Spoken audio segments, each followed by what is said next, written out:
agama ini pada dasarnya adalah mudah, dan agama itu biasa-biasa aja, tidak perlu berkreasi. Dalam beragama hanya ngikut gimana kata Nabi dan para sahabat radhiyallahu alaihim ajmain. Bismillahirrahmanirrahim. Assalamualaikum warahmatullahi wabarakatuh. Alhamdulillah, wassalatu wassalamu ala rasulillah wa ala alihi wa sahbihi wa mawalah. Amma ba'du. Sahabat BIS TV yang semoga senantiasa dirahmati Allah Subhanahu wa taala. Begitu juga para santri yang semoga senantiasa dijaga oleh Allah Subhanahu wa taala. Alhamdulillah, kita berjumpa kembali dalam program kajian Islam Ilmiah bersama guru kita Ustaz Abu Sumayyah Beni Sarbeni LC MPD hafizahullahu taala pada pembahasan kitab Taisirul Karimir Rahman fi Tafsiri Kalamil Mannan karya Syekh As-Sa'di rahimahullahu taala pada pembahasan surah Ali Imran rangkaian ayat 18 sampai dengan 20 insyaallah taala. Dan di akhir kajian ini seperti biasa kami membuka sesi interaktif. Silakan para pemirsa dapat bertanya langsung melalui line interaktif telepon WhatsApp ke 0851 7997 4580 atau dapat menyampaikannya melalui kolom komentar, begitu juga melalui pesan WhatsApp ke nomor yang sama.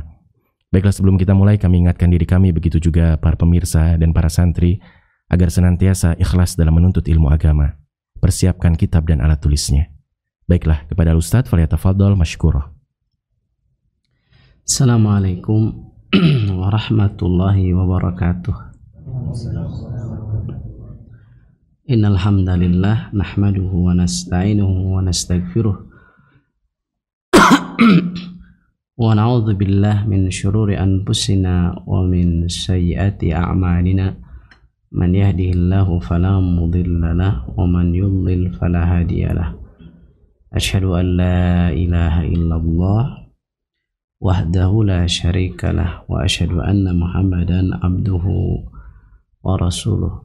Ya ayyuhalladzina amanu ittaqullaha haqqa tuqatih wa la tamutunna illa wa antum muslimun. Ya ayuhan nasu taqu rabbakum alladhi khalaqakum min nafsin wahidah wa khalaqa minha zawjaha wa batha minhuma rijalan katsiran wa nisaa wattaqullaha alladhi tasaaluna bihi wal arham innallaha kana 'alaykum raqiba.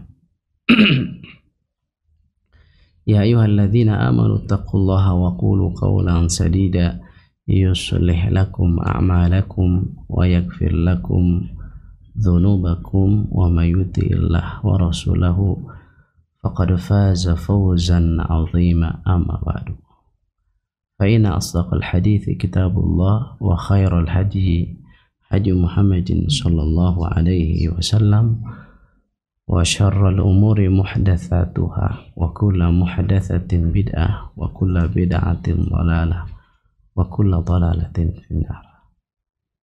Ma'asyiral muslimin, para pemirsa yang semoga dimuliakan oleh Allah Rabbul Alamin, demikian pula para santri yang ada di studio dan santri akhwat yang ada di Pondok Putri yang semoga dimuliakan oleh Allah Rabbul Alamin. Alhamdulillah, pagi hari ini kita bisa melanjutkan kajian kitab Tafsir As-Sa'di. Tapi sebelumnya saya ingin membacakan satu hadis.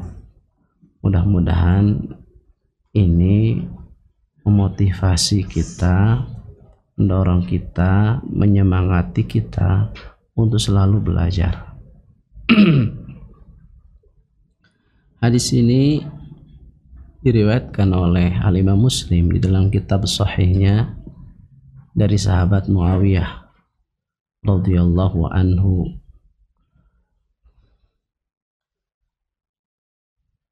bahwa suatu hari Nabi Shallallahu Alaihi Wasallam mendatangi para sahabatnya. Ketika itu para sahabat duduk di masjid, yatadzakarun, ya, saling mengingatkan di antara mereka. Lalu Nabi bertanya, ma ajlasakum, apa yang menjadikan kalian duduk di sini? Lalu para sahabat menjawab, jalasna natadzakarul Islam wa ma manallahu alaina bihi. Kami duduk natadzakarul Islam, mengingat tentang Islam, belajar tentang Islam dan segala nikmat yang telah Allah berikan kepada kami. Faqala alaihi salatu wassalam, Allah ma ajlasakum ila dzalik. Bersumpahlah kepada Allah, apakah hanya itu yang menjadikan kalian duduk-duduk di sini? Qulna, kami menjawab, wallahi ma ajlasana ila dzalik. Demi Allah, tidak ada yang menjadikan kami duduk di sini kecuali itu. Itu mengingat tentang Islam, tentang segala nikmat yang Allah berikan kepada kami. Faqala alaihi salatu wassalam, lalu Nabi sallallahu alaihi wasallam bersabda, ama wallahi ini lam astahlifkum tuhmatan lakum. Demi Allah, tidaklah aku meminta kalian bersumpah karena aku menuduh kalian, maksudnya kalian nggak jujur gitu ya, menuduh tidak jujur, bukan itu. Walakin, akan tapi, atani Jibril anifan, tadi Jibril datang kepadaku, fa akhbarani, lalu Jibril mengabarkan kepadaku, annallaha yubahi bikum malaikatahu, bahwa Allah sangat bangga, bahkan menyebut-nyebut nama kalian di hadapan para malaikatnya. Mudah-mudahan kita duduk di sini ya pada subuh, maka kita berharap seperti yang tadi disabdakan oleh Rasul sallallahu alaihi wasallam, bahwa Allah bangga, saking bangganya menyebut nama-nama kita di hadapan para malaikatnya. Baik, kita lanjutkan, dan sebagaimana biasa sebelum saya lanjutkan ada santri yang baca. Antum siapa? Aywa, anta Raihan. Min aina ya Raihan? Pada Lampung. Anta qara'ta qabla dzalika aw lam taqra'? Lam taqra'. Taib. Iqra ya Raihan. Iqra min qaulil musannif walamma qarrara annahu al-ilahul haqqul ma'bud. Dari situ ya, baca. Walamma qarrara, qala al-musannif rahimahullah. qala al-musannif rahimahullah ta'ala, walamma qarrara, dan setelah Allah menetapkan, annahu ilahu haqqa ma'budi, Annahul ilahul haqqu, annahul ilahul haqqu ma'budi, al-ma'budu, al-ma'budu, jadi dia sebagai sifat na'at, wan na'tu tabi'un lil man'ut. Jadi annahul ilahul haqqul ma'budu, gitu ya. Ulangi, walamma qarrara, dan setelah Allah menetapkan, annahu ilahul haqqu ma'bud, ilahul haqqu, ilahul haqqu ma'budu, al-ma'budu, bahwasanya Allah adalah sesembahan yang hak disembah. Baina ibadatu, bayyana al-ibadata, bayyana al-ibadata, dan Allah menjelaskan ibadah,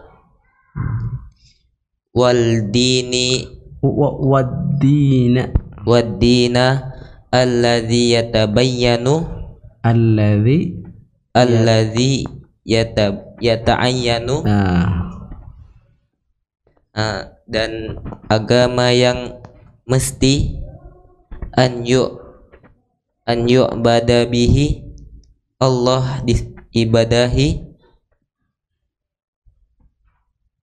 wa yadanu lahu wa yudana lahu wa yudanu lahu wa yudana lahu wa yudana lahu dan ditaati wa huwal islamu ya dan dia Islam, yaitu wa huwa yaitu Islam, alladzi wa huwal istislamu wa huwal istislamu nggak ada waw, alladzi huwal istislamu yang dia berserah diri, Allahu bitauhidi lillahi berserah diri lillahi bitauhidi kepada Allah ya, kepada Allah bitauhidihi dengan tauhid, wa ta'atihi dan taat kepadanya dengan mentaatinya allati da'at ilaiha rusuluhu yang didakwahi oleh rasulnya, wahasat 'alaiha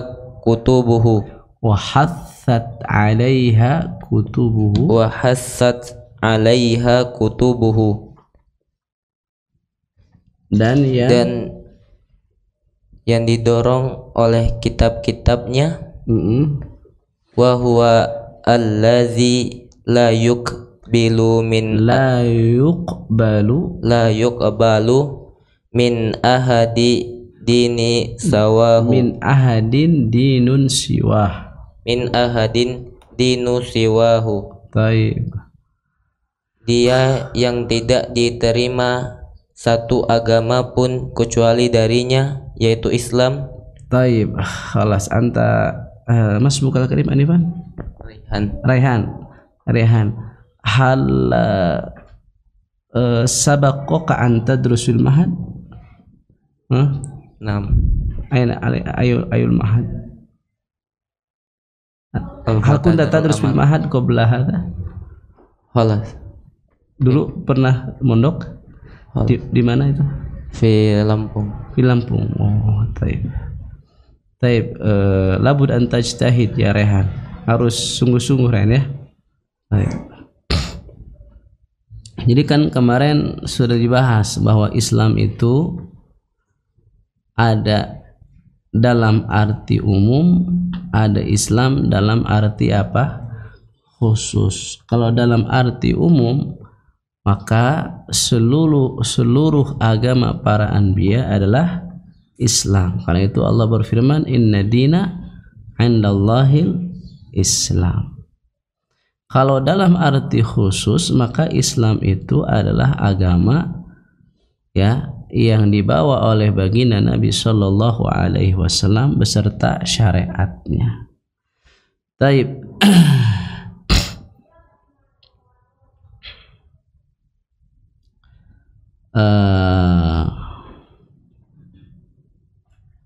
Al-an qaul musannif wa hadha dari situ aja ya. Wa hadha huwa dinur rusuli kullihim. Wa hadha dan ini adalah dinur rusuli kullihim, agama seluruh para rasul.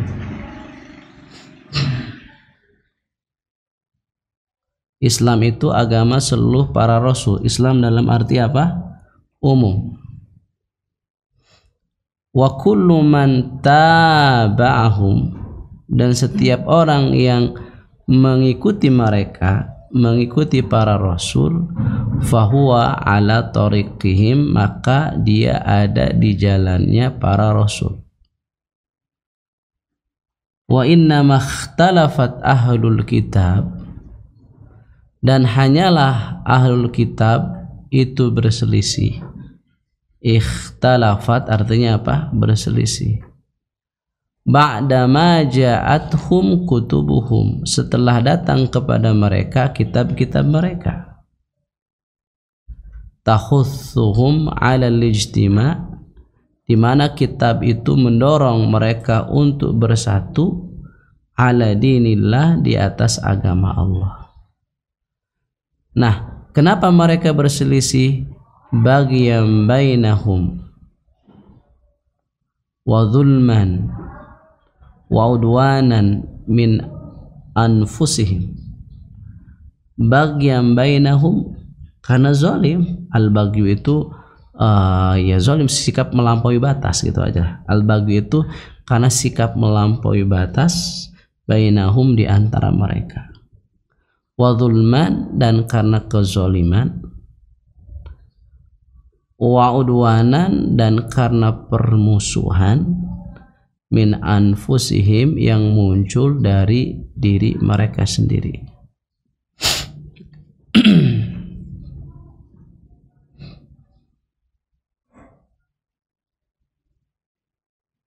Wa illa, padahal, gitu aja lah terjemahannya, terjemah bebas. Wa illa, padahal, faqad ja'ahumus sabab al-akbar, telah datang kepada mereka as-sababul akbar, sebab paling besar.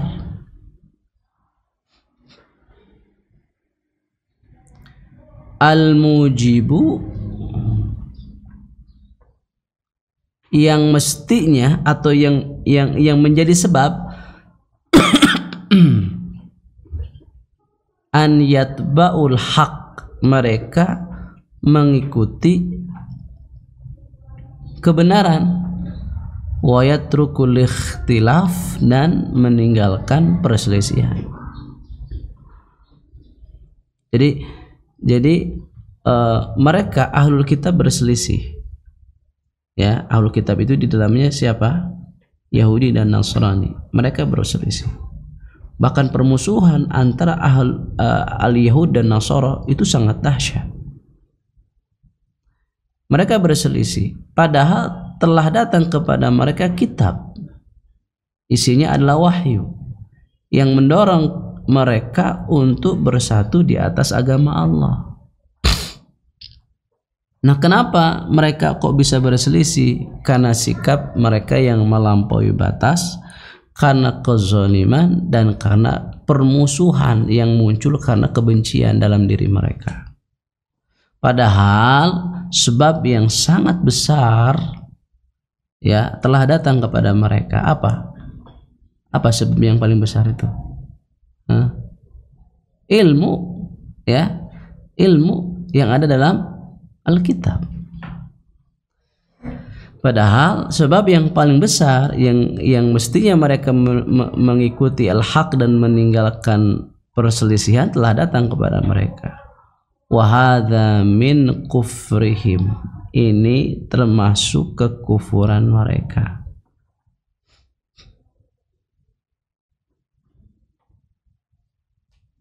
Falihada qala ta'ala, oleh karena itu Allah Ta'ala berfirman,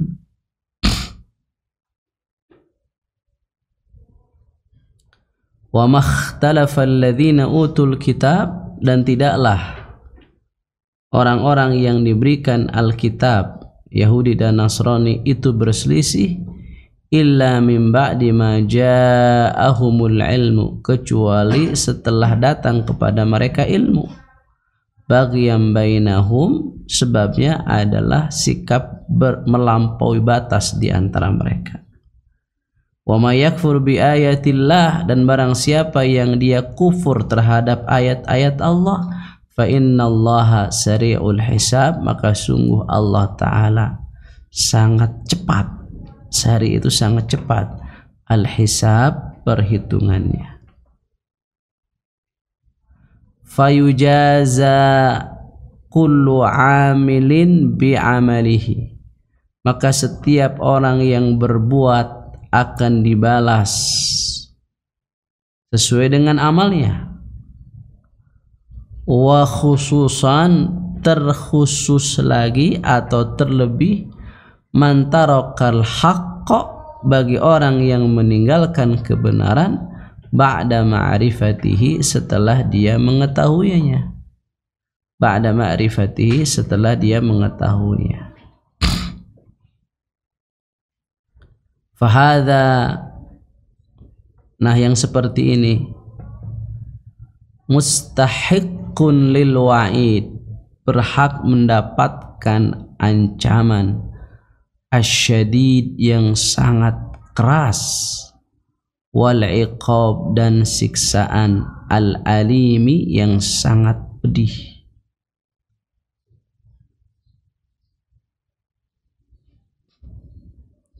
Sekarang lihat ya, jelas kan, ahlul kitab itu tidak berselisih kecuali setelah datang kepada mereka ilmu. Seandainya mereka mengikuti ilmu, mengikuti wahyu, makhtalaf, mereka tidak akan berselisih. Taib. Nah sekarang kembali kepada kaum muslimin. Ma huwa sabab? Apa sebabnya kaum muslimin itu berpecah belah? Walaupun Nabi telah mengabarkan akan hal itu. Wasataftariku ummati ala 73 firqah. Umatku akan berselisih menjadi 73 golongan. Lakin ma huwa sabab? As-sabab huwa nafsus sabab. Sebabnya adalah sama. Sebabnya adalah sama, yaitu apa? Tarku ma jaa tarku ma jaa fil kitab, itu meninggalkan apa yang ada dalam Al-Qur'an. Karena itu Allah berfirman dalam ayat yang lain, wa'tasimu bihablillahi jami'an wa la tafarraqu. Wa'tasimu, hendaklah kalian memegang teguh bihablillah, kepada apa? Tali Allah. Tali Allah di sini apa? Al-Qur'an. Semuanya. Lalu setelah itu wala tafarraqu, janganlah kalian berpecah belah. Oh, berarti sebab berpecah belah itu karena tidak memegang teguh Al-Qur'an. Karena itulah ahlus sunnah senantiasa menggembor-gemborkan ar-ruju ilal kitab was sunnah, kembali kepada Alkitab dan sunnah bifahmi salafil ummah, dengan pemahaman kaum salaf. Ya, kaum muslimin kan berpecah belah. Asbab wa nafsu sabab. Sebabnya adalah sama. Ya, wa makhtalafa alladziina utul kitaba illa min ba'di ma ja'ahumul ilmu baghyan bainahum. Tidaklah ahlul kitab ini berpecah belah kecuali setelah datang kepada mereka ilmu karena sikap melampaui batas. Seandainya mereka kembali kepada Alkitab, makhtalaf, tidak akan mereka berselisih. Sama, seandainya kaum muslimin kembali kepada Al-Quran dan Sunnah bifahmi salafil ummah, dengan pemahaman salaful ummah, pemahamannya para sahabat, pemahamannya para tabi'in, makhtalaf, tidak akan berpecah. Tidak akan berpecah. Ya. Bahkan lanjutan ayatnya, wa may yakfur bi ayatillah, barang siapa yang dia kufur terhadap ayat-ayat Allah. Kufur terhadap ayat-ayat Allah, maka sesungguhnya Allah itu sangat cepat hisabnya. Kayak sekarang misalnya di ranah fikih aja, dalil itu Al-Quran dan Sunnah dan perkataan para sahabat. Itulah ilmu, sebagaimana yang dikatakan oleh Al-Imam Adz-Dzahabi, al-ilmu qala Allah, qala Rasul, qala sahabah. Yang namanya ilmu ya firman Allah, sabda Rasulullah, dan perkataan para sahabat. Dalam bab fikih saja, sebagian orang taklid kekeh dengan pendapat mazhab. Ya, padahal nggak ada satu dalil pun yang memerintahkan kita untuk mengikuti apa? Mazhab. Makanya kata Al-Imam Asy-Syafi'i rahimahullahu taala, nggak halal bagi seorang pun jika telah jelas baginya dalil dia mengikuti pendapat seseorang. Nggak halal. mau pendapatnya Abu Hanifah, mau pendapatnya Imam Malik, mau pendapatnya Imam Syafi'i, mau pendapatnya Imam Ahmad, nggak halal kalau sudah jelas. Kenapa? Karena kewajiban kita ittiba'ud dalil, ittiba'ul Qur'an was sunnah, ittiba'ul wahyi, wa ittiba'u manhajis sahabah, mengikuti manhajnya, pemahamannya, prakteknya para sahabat ridwanullah alaihim ajma'in. Bahkan dulu di Mekah pernah terjadi. Dulu di Mekah, di Masjidil Haram pernah terjadi. Kalau sholat di Masjidil Haram itu ada 4 kelompok. Yang madhabnya Syafi'i, imamnya Syafi'i. Di Ka'bah. Yang madhabnya Hanafi, imamnya Hanafi. Yang madhabnya Maliki, imamnya Maliki. Yang madhabnya Syafi'i, Hanafi, imamnya Hanafi atau Hambali. Seperti itu. Terpecah belah. Padahal tidak ada satu dalil pun yang memerintahkan kita untuk mengikuti madhab, baik madhab Syafi'i, Malik, Imam Ahmad maupun Imam Abu Hanifah. Nggak ada. Yang ada adalah mengikuti wahyu, mengikuti Al-Quran dan Sunnah. Nah, itu udah jadi sekat. Apalagi di Indonesia lebih dahsyat lagi. Ormas bisa jadi agama. Ormas bisa jadi agama. Oh, ini mah saya NU, saya Muhammadiyah, saya Persis. Padahal semuanya Muslim. Ormas jadi agama. Ya, yang penting bagi kita mana yang mengikuti dalil, mana yang mengikuti dalil. Nggak boleh. Itu jadi sekat sehingga berpecah belah. Nggak boleh. Kita semua adalah Muslim. Ya. Jadi ormas bahkan yakin bahwa orang dulu para ulama yang mendirikan ormas tujuannya bukan untuk menjadikan ormas sebagai agama, itu sebagai wasilah saja. Nah, ini musibah. Ya, sehingga terkotak-kotak. Nauzubillah tsumma nauzubillah min dzalik. Padahal ya kembali. Makanya Allah Subhanahu wa taala berfirman di dalam Al-Qur'an, wa ati'ur rasul wa ulil amri minkum. Kemudian fa in tanaza'tum fi syai'in farudduhu ila Allah war rasul. Lihat, taatilah Allah, taati Rasul, wa ulil amri minkum, dan penguasa yang ada di antara kalian. Kalau kalian tanazu, berbeda pendapat, kembalikan kepada siapa? Kepada Allah, yaitu kepada Al-Quran, dan kepada Rasul, yaitu kepada Sunnah. Bahkan di situ ada ancaman, in kuntum tu'minuna billahi wal yaumil akhir, jika kalian beriman kepada Allah dan hari akhir. Artinya mafhumnya, orang yang tidak mengembalikannya kepada Al-Quran dan Sunnah, maka dia tidak beriman kepada Allah dan hari akhir. Taib. Jadi fayujaza kullu amilin bi'amalihi, setiap orang akan dibalas sesuai dengan amalnya. Wa khususan, terlebih man tarakal haqqa ba'da ma'rifatihi, orang yang telah mengetahui kebenaran, ya. Orang yang meninggalkan kebenaran padahal dia telah mengetahuinya, maka orang yang seperti itu mustahiqun lil wa'idis syadid, berhak untuk mendapatkan ancaman yang sangat keras, wal iqabil alim, dan siksaan yang sangat pedih. Thumma, kemudian amara ta'ala, Allah memerintahkan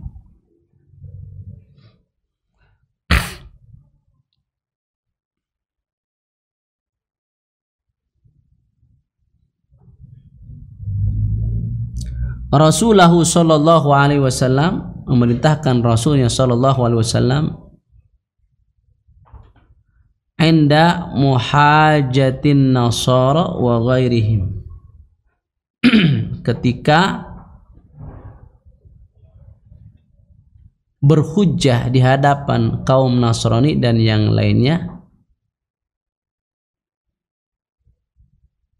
Inda muhajatin nasara, ketika berhujjah di hadapan Nasrani, wa ghairihim, dan selain mereka, mimman yufaddilu ghaira dinil islami alaihi, mimman, dari kalangan orang, yufaddilu, yang lebih mengutamakan ghaira dinil islam, selain agama Islam.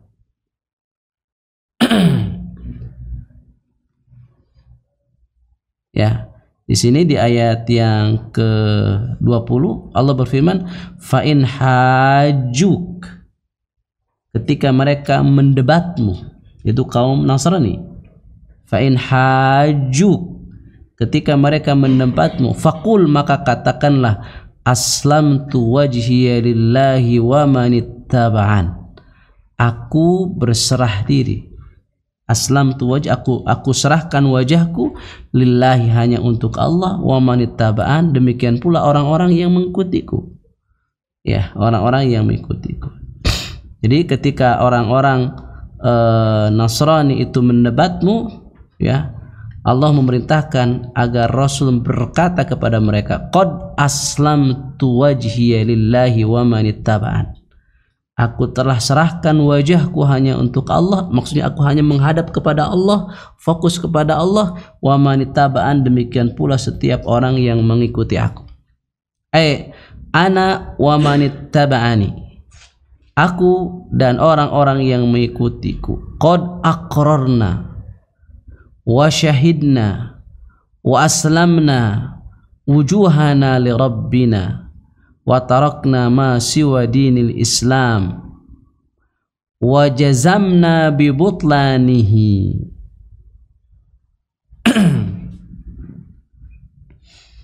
Lihat, jadi muslim harus tegas, jangan abu-abu. Ya, sekarang itu ada gerakan, bukan sekarang, sudah lama, gerakan dari orang-orang liberal, ya, dengan judul toleransi. Jadi nggak boleh kita membatil-batilkan agama orang. Ya, kata mereka, semua agama mengajak untuk menjadi baik. Fokus aja dengan agama kita, gitu kata mereka. Ya, fokus aja. Semua orang, semua penganut agama tujuannya satu, pengen masuk surga. Jadi kita harus hormati. Ini syubhat yang sanadnya sampai kepada siapa? Iblis. Ya, sanadnya kepada iblis sampainya. Ini baru-baru sekarang, ya, ada usulan buat kurikulum cinta namanya.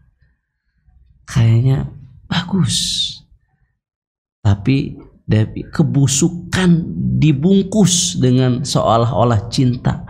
Cinta apanya? Sekarang mau dibuat kurikulum cinta. Maksudnya nggak usah lah mengatakan sesat. Loh, kalau kufur mah sesat gimana tuh? Kufur mah sesat. Bahkan sebelumnya nggak boleh bilang orang kafir sebagai kafir. Kita harus toleransi. Seperti yang diajarkan oleh Islam, lakum dinukum waliyadin, untuk kalian agama kalian, untukku agamaku. Kita tanya, itu surat apa? Al-Kafirun. Namanya surat Al-Kafirun itu. Ya, mereka berdalih dengan firman Allah, lakum dinukum waliyadin, sudah, bagi kalian agama kalian, bagiku agamaku. Tanya, nama suratnya apa? Al-Kafirun. Ya, jadi kalau orang Nasrani, orang Yahudi nggak boleh dibilang kafir, bilangnya apa? Non Muslim gitu aja. Kafir teh ya, non Muslim teh. Paham nggak? Toleransi dalam Islam itu bukan berarti menyatakan agama yang lain itu benar. Enggak. Toleransi dalam Islam itu lakum dinukum waliyadin, maksudnya kami tidak akan mengganggu kalian. Kalian beribadah ya silahkan aja, tapi kami tetap meyakini agama kalian batil gitu. Lihat nih, aslamtu wajhiya lillahi wa manittaba'an.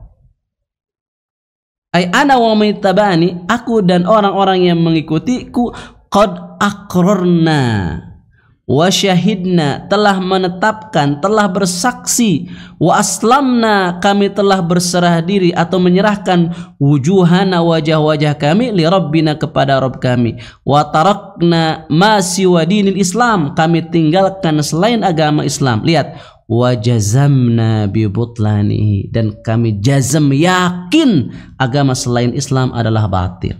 Gitu. Harus tegas jadi muslim teh. Tapi bukan berarti kita mengganggu orang lain. Ya silakan mereka beribadah sesuai dengan keyakinan mereka. Tapi kami harus meyakini bahwa agama mereka adalah batil. Gitu.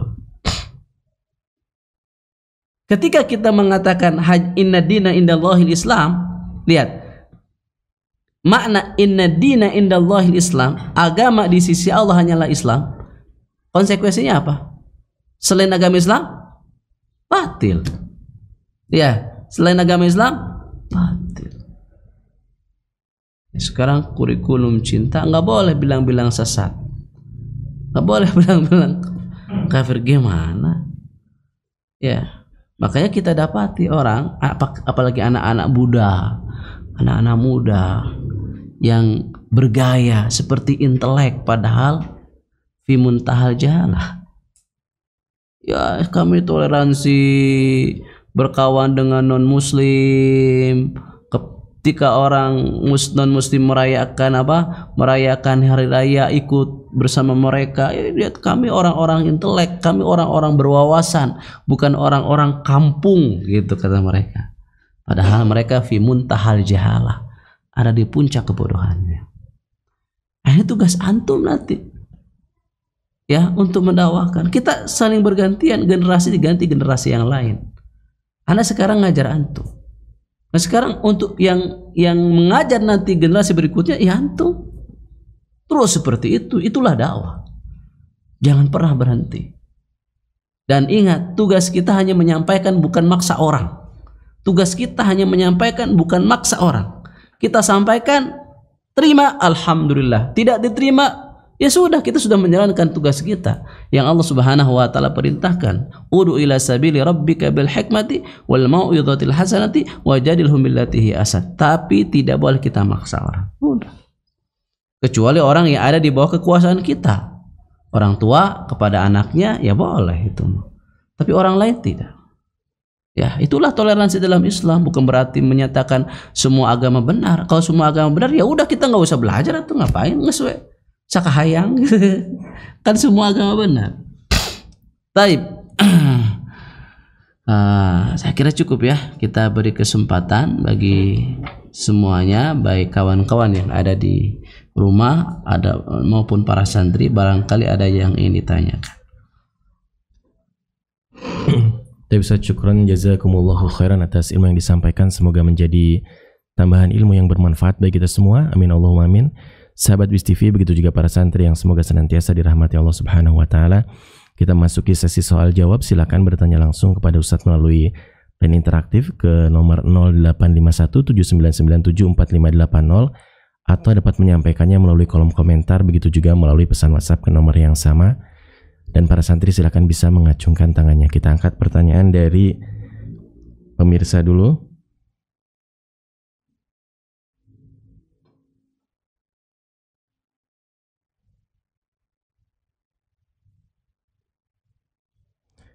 Ini pertanyaan datang dari santriwati LPBA Sabilun Najah.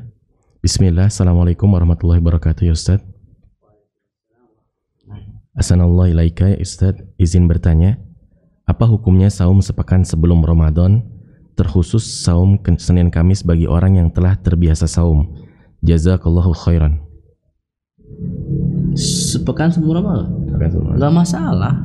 Puasa sepekan sebelum Ramadan bagi orang yang telah terbiasa puasa Senin Kamis, tidak ada larangannya. Yang dilarang adalah mengawali puasa di tengah bulan Sya'ban. Itu ada larangannya, mengawali puasa di tengah bulan Sya'ban. Ya, tapi kalau orang yang sudah terbiasa dia puasa Senin Kamis, gak masalah. Ya, kemudian juga terlarang puasa di Yaumus Syak. hari yang diragukan, besok Ramadan atau bukan. Nah, itu terlarang. Ya, puasa fi yaumi syak, di hari yang diragukan. Wallahu a'lam. Ustaz, syukran Ustaz. Jazakumullah atas jawabannya, semoga dipahami oleh penanya. Kemudian kita angkat pertanyaan dari sahabat BIS TV. Izin bertanya Ustaz, setelah belajar mengetahui bahwa riya, sum'ah itu syirik kecil, bagaimana kiat menjaga hati agar terhindar dari syirik kecil, mengingat sifatnya hati suka dipuji dan tidak suka dihina? Jazakallahu khairan. Baik. Pertama, riya itu sebagaimana yang disabdakan oleh Rasul sallallahu alaihi wasallam, akhwafu ma akhafu alaikum, sesuatu yang paling aku takuti menimpa kalian. Kenapa ditakuti? Pertama, dia syirik.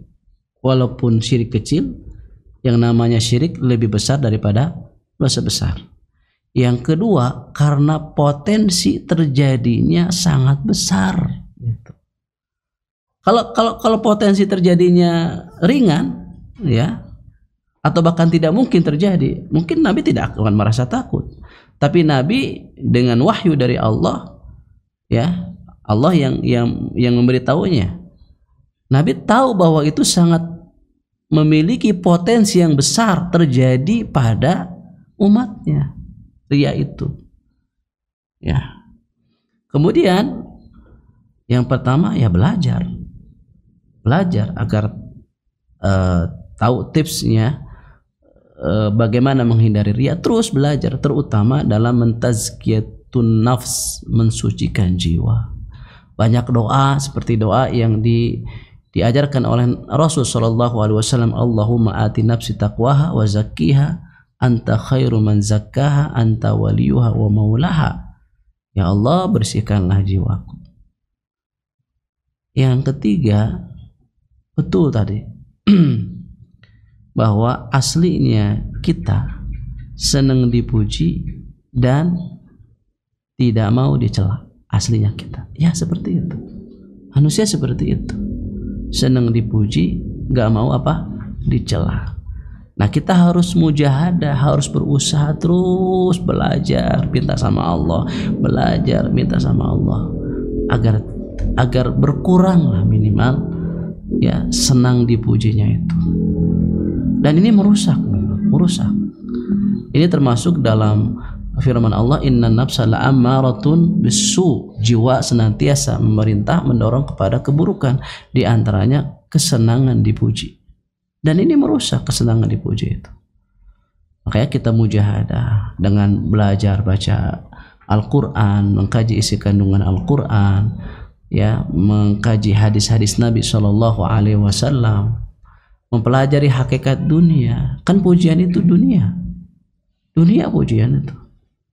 Ya, coba kalau kita merenung sedikit, apa sih manfaat dari pujian itu? Gak ada manfaatnya. Coba, apakah dengan pujian kita akan bertambah soleh? Enggak.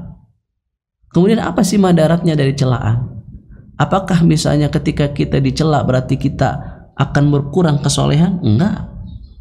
Sekarang siapa sih manusia yang paling mulia? Siapa? Rasulullah SAW. Berapa kali Rasul dicela dalam dakwahnya, dicela. Rasul SAW dihina, bahkan dilempari kotoran unta ketika sholat. Sampai Fatimah radhiyallahu taala anha melihat Rasul diperlakukan seperti itu, beliau meneteskan air mata sambil membersihkan kotoran dari badan Rasul sallallahu alaihi wasallam. Sementara kita dakwah, ada yang diperlakukan seperti itu?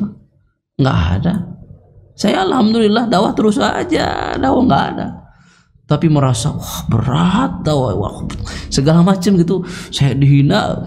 Apa kita dibanding Rasul sallallahu alaihi wasallam?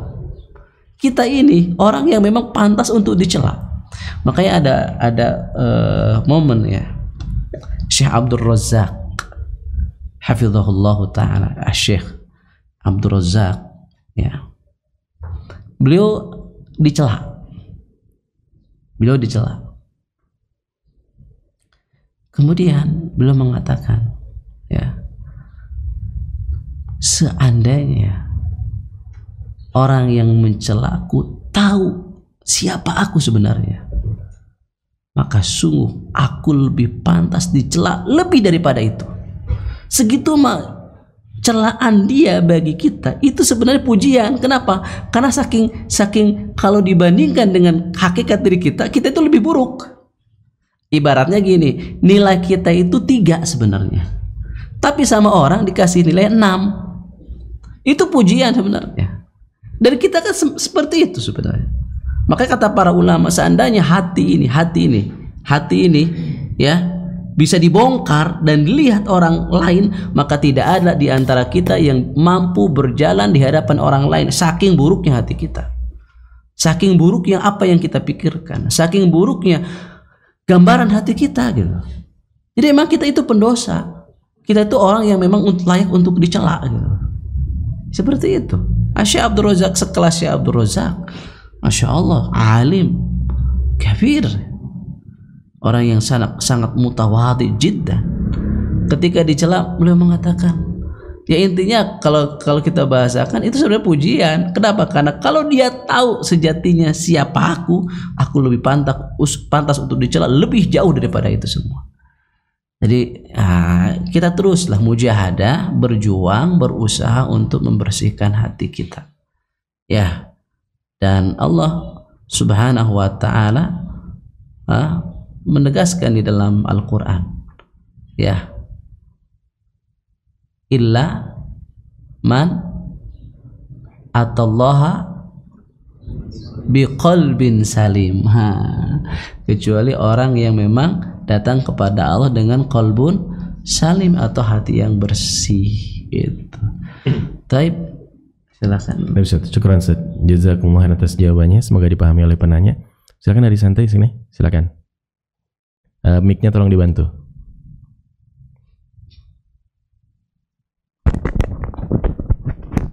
Ahsanullah-ilaikum ya Ustaz. Wa antum kadzalik. Bagaimana cara kita membedakan antara ahlul kitab dengan orang-orang yang bukan ahlul kitab, dan apakah agama yang ada di Indonesia ini seperti Kristen dan seterusnya termasuk di kalangan ahlul kitab atau bukan? Baik. Syukran. Ahlul kitab itu istilah yang maknanya adalah kaum Yahudi dan Nasrani. Karena itu setiap orang yang dia agamanya Yahudi dan Nasrani, maka kita sebut mereka sebagai ahlul kitab. Baik dia orang Indonesia maupun mereka orang-orang yang ada di Palestina misalnya. Kan di sana ada 3 agama kan di Palestina itu. Ada orang yang Muslim, ada orang yang Nasrani, ada apa? Yahudi. Semuanya ahlul kitab.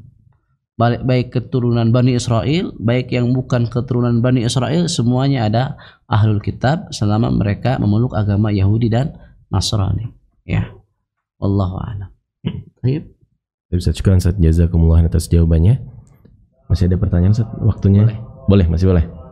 Baik Ustaz, kita sampaikan dari santriwati ini Ustaz. Assalamualaikum ya Ustaz, izin bertanya. Jadi ada seseorang telat pergi ke masjid. Sedatangnya di masjid, ia mendapati jamaah telah salam, dan setelah itu jamaah berdiri lagi untuk menjamak sholat maghrib dengan isya. Pertanyaannya, apakah kita ikut jamaah untuk sholat isya tetapi ia belum sholat maghrib, atau bagaimana Ustaz? Jadi dia ikut jamaah, dia sholat maghrib, imamnya sholat isya gitu. Nanti untuk sholat isyanya dia jamak. Kalau ada teman dia berjamaah, kalau tidak ada teman dia sendirian sholat isyanya. Tata caranya 3 rakaat dia salam Ustaz. Iya, tata caranya ada 2. Yang pertama, setelah 3 rakaat dia duduk menunggu imam. Imam kan ke rakaat keempat ya, karena imam sholat isya. Dia nunggu imam, nanti salam bareng sama imam. Atau dia setelah 3 rakaat menyelesaikan sendiri.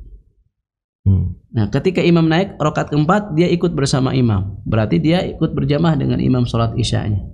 Itu caranya. Wallahu a'lam. Baik Ustaz, syukran Ustaz, jazakumullah khairan atas jawabannya. Kemudian kita angkat pertanyaan dari sahabat BIS TV. Afwan izin bertanya Ustaz, mengenai waris. Suami ana meninggal, waktu beliau meninggal ibunya masih ada. Selang 8 bulan ibunya meninggal juga. Rumah peninggalan suami belum ana jual Ustaz, beserta sawah juga. Yang ana tanyakan, apa ibunya masih mendapatkan haknya? Terus kalau misalnya dapat, nanti ana kasihkan ke siapa ya Ustaz? Jazakallahu khairan. Berarti dalam hal ini suaminya wafat terlebih dahulu. Ya, Ustaz.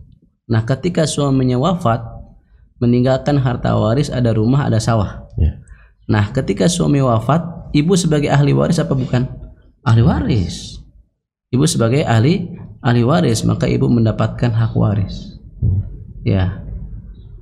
Tapi setelahnya ibu meninggal, gitu kan? Ya. Nah, nanti harus dihitung itu bagian ibu berapa rupiah misalnya. Nah, nanti ketika sudah dibagi ini bagian ibu dan ibunya wafat, nah sisanya ini harus harta ibu ini sebagai ahli waris, bagikan lagi kepada ahli waris. Wallahu a'lam. Syukur Ustaz, jazakumullah khairan atas jawabannya. Masih ada ini Ustaz? Nanti aja. Nanti besok insyaallah. Besok selesai. Baiklah sahabat BIS TV yang dimuliakan Allah Subhanahu wa taala, begitu juga para santri yang semoga senantiasa dirahmati Allah Subhanahu wa taala. Mohon maaf atas pertanyaan yang belum sempat kami sampaikan. Insyaallah kami ajukan pada kajian yang akan datang. Kami mohon undur diri, mohon maaf atas segala kekurangan. Subhanakallahumma wa bihamdika asyhadu an la ilaha illa anta astaghfiruka wa atubu ilaik. Wassalamualaikum warahmatullahi wabarakatuh. Agama itu mudah, cukupkanlah dengan apa yang diajarkan oleh Rasul dan dipraktekkan oleh para sahabat. Belajar Islam, berilmu sebelum berucap dan beramal.